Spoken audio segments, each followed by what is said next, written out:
Sports Professor Rick Horrow inside the $1.3 trillion business of sports, and you are on the record. A unique podcast, at least I hope so, that talks about the past 50 years, COVID, and the next 50 years of the sports business, where it's been, what the challenges were, and where it's going. Every week, we will theme it around major events and a mega interview, and hopefully you'll be entertained and you might even learn something. Sports Professor Rick Horrow, and you're on the record. Sports Professor Rick Horrow inside the $1.3 trillion business of sports. Happy holidays. Special holiday edition of the On the Record podcast, and you are on the record. We've done the Maxwell Awards panel discussions on stakeholders, on revenue producers, and now the final one of these is more apropos than any, since we're smack dab in the middle of the 36 bowls plus the 11 college football playoff games. All of those games to produce a national champion, but they're also to produce bowl games with high enough alumni support, ratings, fan avidity, and bottom line is, for that riveting 3 hours, the teams that are involved, whether it's teams you've never heard of or teams that are household names, are home runs for all of those individual teams and fan support. So it is apropos to talk about the awards. Maxwell Award this last April, I was honored to MC that event, and guys like Downs at Ohio State certainly gained his notoriety. Michael Penix, Player of the Year, gained his notoriety now with the Falcons. But we also held panel discussions with some of the top executives of the game, Steve Hatchell, guys from the Collegiate Licensing Organization, Dennis Cardoza, very important as well, others, Fred Ortiz from HKS. All of those folks significant contributors to the business. This panel was all about the awards, the major awards, the Bolitnikoffs, some of the other. Why are they there? Why are they important? How are they just as important from a skill position perspective as the Maxwell and the Heisman? And why don't they keep going and create some excitement with sponsorship? All of that with some significant panelists who were the key executive directors of those awards. Their perspective starts now. Sports Professor Rick Horrow, we are here at the 87th Annual Maxwell Awards Gala, honoring the best and the brightest in college football, but we've taken a unique opportunity to talk about all of the issues involved in the turbulent and expanding and evolving business of college football, to go anywhere from the coaching carousel to conference realignment to sponsorship to facility design and everything in between. Those panels we will deal with later. Right now, we're dealing with the history of awards excellence, whether it's the Davy O'Brien, the Campbell, the Maxwell, and a myriad of other awards. And let's put it in perspective. According to the National Football Foundation, there are 81,000 college football players in the NCAA and NAIA.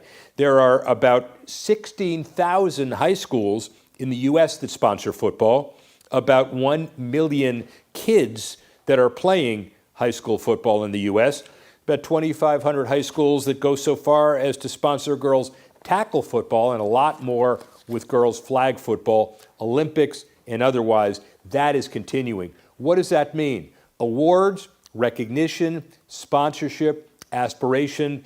As more and more kids play, there will be more and more opportunities to develop and covet and promote awards at all levels, high school, college, and everything in between. 4 geniuses who can deal with this issue are Kendall Kaysen-Isles, the executive director of the Davy O'Brien Award. We'll talk to her in a couple of minutes.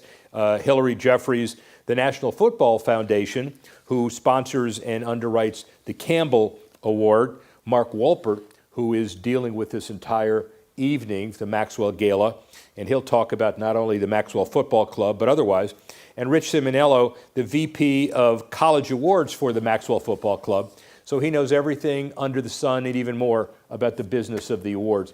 That's our perspective today, and for the next 15 or so minutes, we're going to delve into this business. So starting, Kendall, talk a little bit about the your world and what the Davy O'Brien actually is. Yes, sir. So the Davy O'Brien was founded in 1971 and honors the nation's top college quarterback. We also have other additional awards we give out. We have a high school scholarship, a Legends Award, and a Founders Award. So we do try to encompass all of those great qualities of who Davy was. So the business, from your perspective, is keeping it going, foundations, raising dollars, sponsorship, just like you would have any other aspect of the business under college athletics, right? Yes, sir. All of the above. Awesome. So, Hillary, your job is much larger than National Football Foundation. We know for a fact it's fantastic leadership. It's led one of the best leaders in the history of football. He's actually Steve Hatchell, receiving an award later on today.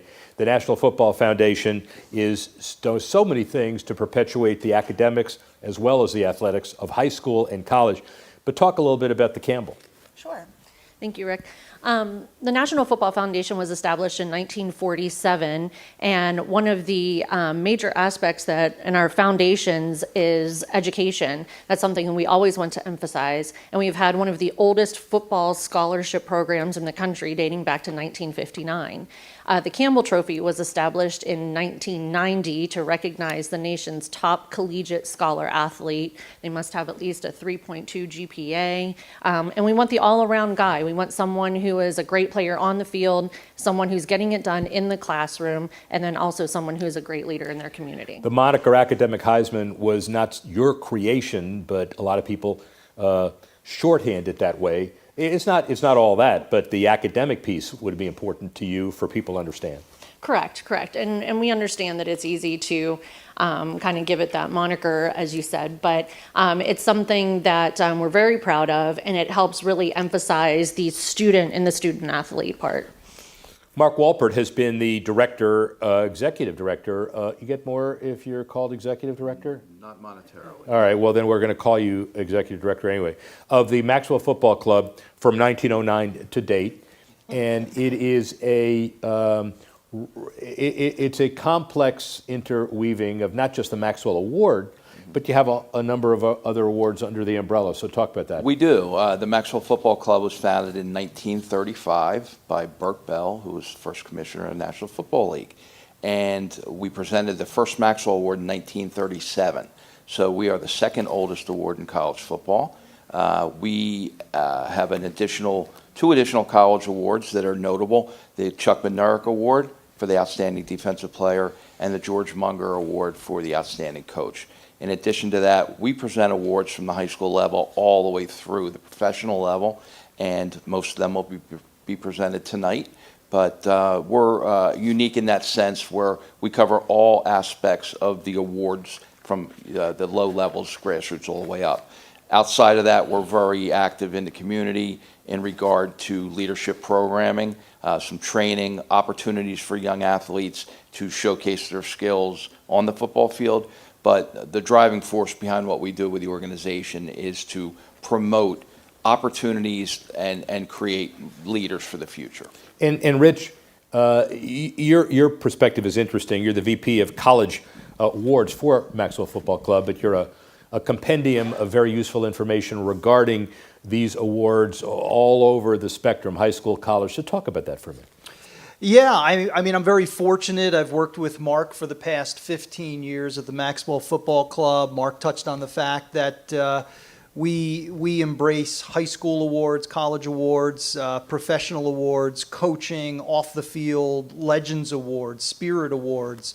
We support Andy Talley's foundation. It's an award for individuals who do the most for bone marrow donation. So it really does span the full landscape of football. One of the things that I've learned, Mark is the head of the NCFAA, National College Football Awards Association. So we have the luxury of working with all different awards, Kendall being a good example and the Davy O'Brien. And the one common theme, Rick, that I see all the time is there's an absolute passion to put the student athletes first, number one.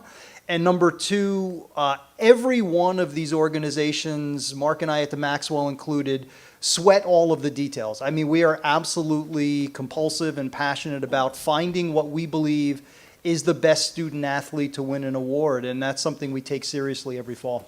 Let's talk about some commonalities, and then we'll talk about some differences.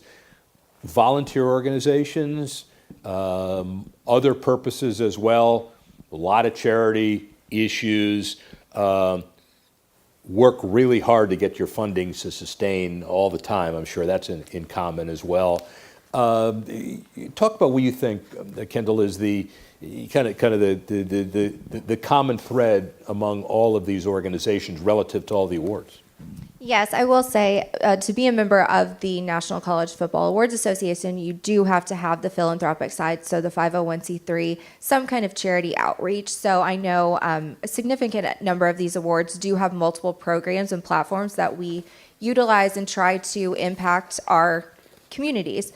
So at the Davy O'Brien, we do have a high school scholarship program. We're also getting involved in our community to allow opportunities for all student athletes at lower levels in elementary and high school, middle school, to participate in athletics and not let that be a barrier, a financial barrier. And so we want to step in any way we can and provide resources. So I do know that the awards do have that common theme of trying to impact our communities for the better and allow kids to have opportunities to participate in sports. Everybody does that kind of thing, but the overlay the National Football Foundation has on this with the National College Scholar Athlete class, the Alumni Association, the Hampshire Honor Society, the $1 million in scholarships annually. It's obviously a big deal. So you not only give the award, but you wrap it around a lot of scholarship processes and branding as well. That's right. As I mentioned before, education is at the forefront of everything that we do. We want to make sure that while we all love football and everyone in the NCFA and everyone, of course, is very passionate about the game, we want to emphasize the student part of the student athlete. And so while we are honoring guys who are getting it done on the field, that education part is just as important, of course. You choose what award, and this is ancient history, and maybe there are people at the National Football Foundation who are experienced at ancient history, but I'm not going to talk about the specifics. Isn't there an opportunity at the inception to create an award that has a niche of its own? Davy O'Brien is a overall perspective. Maxwell is an overall perspective. There are position awards, but how do you, from an NFF perspective, how do you choose an award that you know is going to stand out? I think that we looked at what our foundations were, and we knew exactly the type of organization we were that put in real emphasis on the good in the game, building leaders through football. And we have always emphasized, I said it before, I'll say it again, we always emphasized education. Yeah. So when we were looking at making a bigger award, the Campbell Trophy that emphasized leadership in the classroom just seemed like a natural fit. And through all the organizations as a whole, I think we all build each other up and lift each other up. And for us, it's maintaining the history of all of our awards while we create our own individual space. Well, and it's good that you don't compete with each other, because the space and the pie, you cut the pie, but the pie here, a little smaller than the pie, let's say, of SEC total revenue, just to give you an example, or Ohio State total revenue, just an example. And you're all not fighting, but it's you got to be very careful with the funds. The Maxwell Award specifically, just because we're entering a gala as a celebration tonight, Sports Grid is a television partner with you. It's going to allow distribution of this event larger than it's been distributed before. What's the new media and streaming and partnerships and media opportunities do to create a lot more visibility for these awards in general and Maxwell in specific? Yeah, I think you hit it on the head. I mean, generally speaking, rising tide lifts all boats, and Hillary and Kendall and I and a lot of other great people have worked together for a long time. And at the NCFAA level, we collectively bargain our TV rights deals, and we, in a sense, are partners in those things. And that's important. we're nonprofit organizations. We're small. We don't have a lot of revenue. Most of us don't have more than one paid employee in a lot of cases. We have tremendous volunteers, but the revenue generation part of this equation is extremely important, and I think Kendall would back me up on this. We are constantly looking for avenues to bring in new revenue. So with the new media, with opportunities in the social side, the digital media side of things, it just gets our brand exposure in a much greater level. It gets eyeballs on what we do. It allows us to promote our partners. And in the awards world, you'll find that we promote each other. I mean, we're together. We go to each other's events. We have meetings each year where the legacy awards, the oldest awards in all college football, are together. And there's a common bond among us that we have to look out for each other. So I think that's very important. Hell, I've been trying to stir it up for the past half hour, and y'all seem to like each other. So I don't quite understand if there's any controversy at all. Let's start with Rich and wrap up with this question: how, if you had a magic wand, and we're dealing with this narrow issue, not how you change college football, that's for another day, but is there one thing that you could think of that would cause the awards group of folks and the awards generally to be more aware, to be more efficient business-wise, to attract more sponsors? What's your one thing? I would say we're always looking. I'm a metrics guy. I'm an analysis guy. So we're always looking for new tools throughout the course of the year. Anytime we have better access to film footage, metrics, analysis, as soon as the gala is over, Mark and I will be starting on the 2024 analysis to see who our watch listers are. So better information, better exposure. The more we can get, not just the awards themselves, but the mission of the awards out there, I think we're better. And I just want to echo one point, which is important. We actually all do like each other, which helps. We all prop each other up, which helps throughout the year, throughout the calendar year and the football year. So it's a great organization, and I genuinely think the best is yet to come for all the awards. I tried it, and not only did I get stick-handled, but now I got another confirmation that y'all love each other. What's that? All right, Walpert, what do you think? What's the one issue? Well, I think, we've established that our coalition is a very important one in this world. College football is an amazing game. The fabric of what transpires each Saturday in the fall is just unmatched, in my opinion. We all love it. And I think on the side of development and providing opportunity, from my standpoint at Maxwell, and I got this when I first started in my position many years ago from our then president, Ron Jaworski, he always emphasized to me, don't repeat something that someone else is doing very well. So in the football world, we have great organizations. Everybody's got their own flavor, and we encourage that. But at Maxwell, we don't necessarily want to repeat a program that the NFF has already established that is, it doesn't bear fruit to do that. So we would rather partner and support somebody else in doing that, and vice versa. So we've been very fortunate to have some very generous partners that support what we do, and we try to kind of match with their mission and do the same kind of thing. Hillary Jeffries, National Football Foundation, Campbell, what's your thought? The award space is important. I mean, it's an important part of college football now. It was an important part dating all the way back to the 30s when awards were established. And I think as long as we're continuing to work with one another and we're maintaining the best that we can all possibly do, I think that's important moving forward. But I think it's respecting the history of all of our awards. We're talking some of the greatest players in the history of our sport and respecting that. And so we need to always keep that in mind moving forward and continue to work together. Kendall, Case, Isles, Georgia, TCU, doesn't get much better than that, but I need some final words of wisdom from you. Yes, I think it's going back to the awards. We do have a significant amount of value. It's having confidence in your brand, continue the brand expansion, which then also continues the love of the game and encouraging people to still love football, protect it moving forward. And I think awards have a significant amount of value in that mission moving forward. The NCAA report that we came across identifies nearly $16 billion in direct or indirect Division I revenue, and that's for all sports. And when you think of what these folks have as a piece of the pie. It's a relatively small, I'm not going to say microscopic, but a relatively small piece of that pie.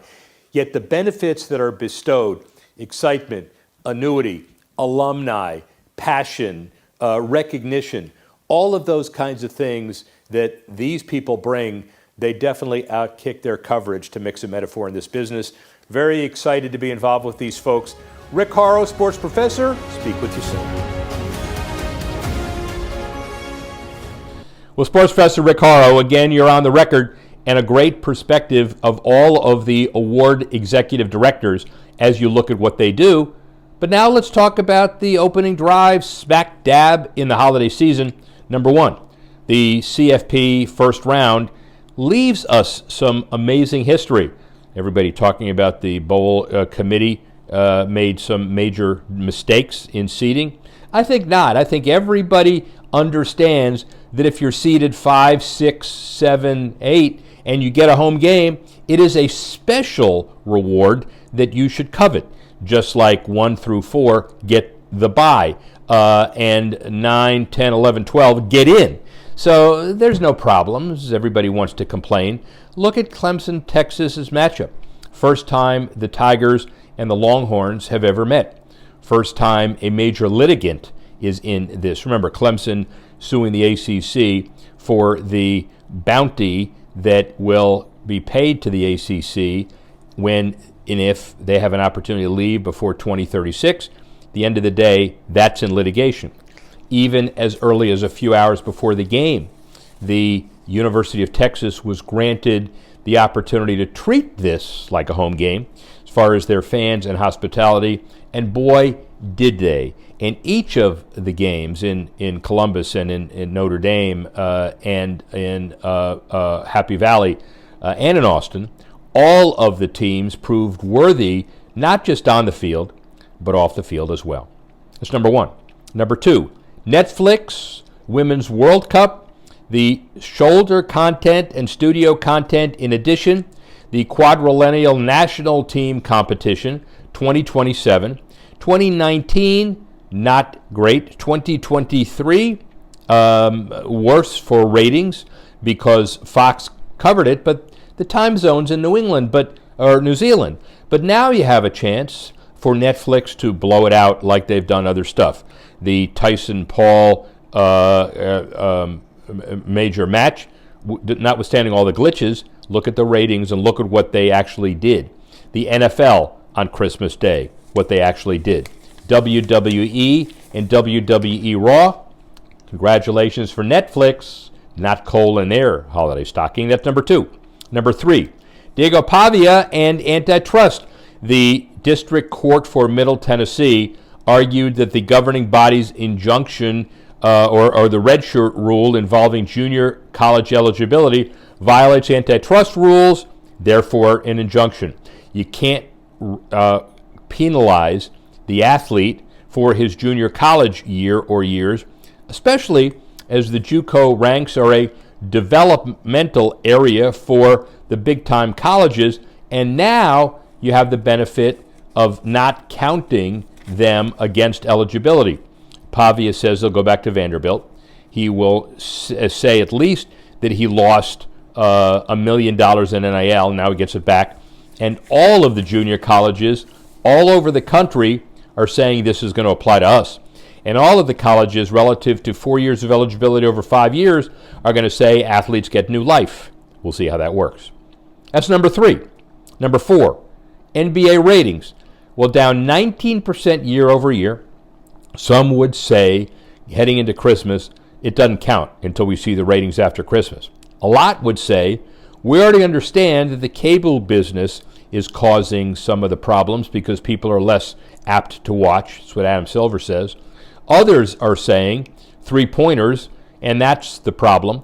The Celtics, by the way, made more than 40% of their points from three land, and they won the championship. This year, it's 51.1 three-point attempts, higher than anybody except D'Antoni's 2019 Rockets. And then J.J. Redick, among others, are saying, our big problem is we don't tell the stories of these athletes well. Whatever it is, the NBA's got a lot of work to do before and after Christmas. That's number 4. Number 5, RFK Stadium. In the dead of night, the site pulls off a miracle. The House was going to improve the site approval in D.C., tacked onto the emergency spending bill last week.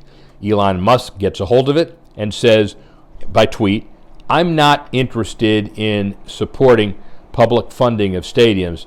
That alone caused it to be defeated. Chuck Schumer, in the dead of night at the last minute, said, "We're going to pass a unanimous consent bill where all 100 senators need to approve it." And the deal was, you got to read the text. He said, "This is not a funding bill. This is a site bill. In fact, specific, we're not going to use public money on this." It did pass. That doesn't mean the commanders are automatically going to RFK. It just means that they have another arrow in their quiver as they look at other sites, and they got it done at the last minute. Hail to the Redskins? Well, maybe hail to the Commanders. That's our opening drive. Let's look at the 5 to watch. What's happening in the next couple of weeks, especially the holiday weekend? Well, number 1, the Pac-12's growth may be coming back.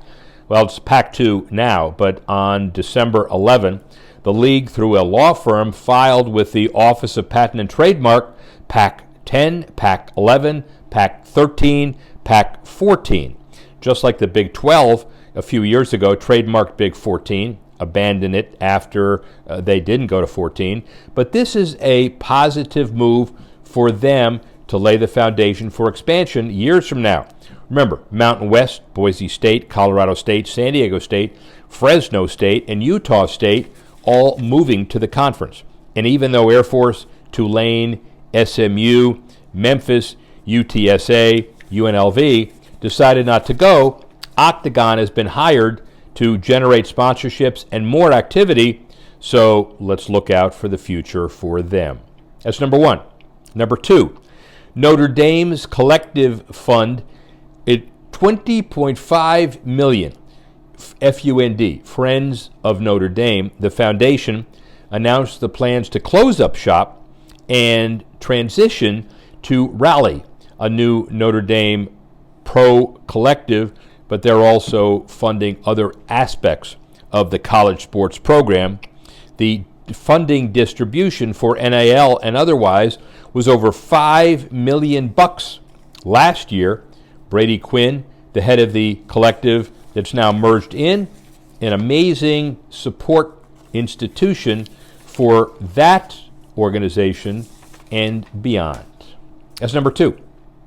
Number 3, the TGL, the Tomorrow Golf League, it's ready to go. January 7, everybody looks at it. Palm Beach State University, very positive. The CEO, Mike McCarley, says the objective is to keep connected to the tradition of golf while trying to make the game more relevant and embracing technology. And certainly 3 of the league's 24 pros demoed last week. Singularly impressive. Rail cams like they do in the Olympics and track and field. Ground level cameras, blimp cameras, cameras right next to the simulated sand traps, and spider cam cameras. This entity is Major League. Can't wait for it to debut in a couple of weeks. Number 4, Swedish sports tech Spidio acquires Signality for a new era in sports analytics. But here's the catch. It's AI-driven. Broadcasters, federations, and clubs, when you look at their connections and contracts, Liga MX, NCAA, League One, Bundesliga, 6,000 venues across 60 countries, look at this entity not only as a major positive in the future, but look at it as an entity that will generate AI for years to come. And then finally, number 5, Gen G is a top E-League company. They compete with such titles as League of Legends, Valorant, Rocket League, PUBG, and others. Company founded in 2017, offices in LA, Saudi Arabia, and otherwise. They're now partnering with the Falk College of Sport and Human Dynamics in order to expand the whole esports world, bringing U.S. students to South Korea for some on-campus experiments and experience. Syracuse campuses will host the Gen G campus takeover in celebration of the esports hub. Bottom line is this becomes a major issue going forward, education and esports. Well, that's our podcast for the week. Dynamic business in the last 2 weeks, and dynamic business going forward. We'd like to thank all of those who participated in the awards panel as far as the Maxwell entity. So you now know exactly what these awards are all about. We'd like to thank you all for putting this together and listening. Callie Kazire, as always, is our instrumental guy that puts this together, my director of content for Horrow Sports Ventures. And most important, have an incredible holiday season, and we'll see you next week with our things to reflect on from 2024, followed the week after by the things to look forward to in 2025. Sports Professor Rick Horrow, $1.3 trillion business of sports. Enjoy the season, everybody.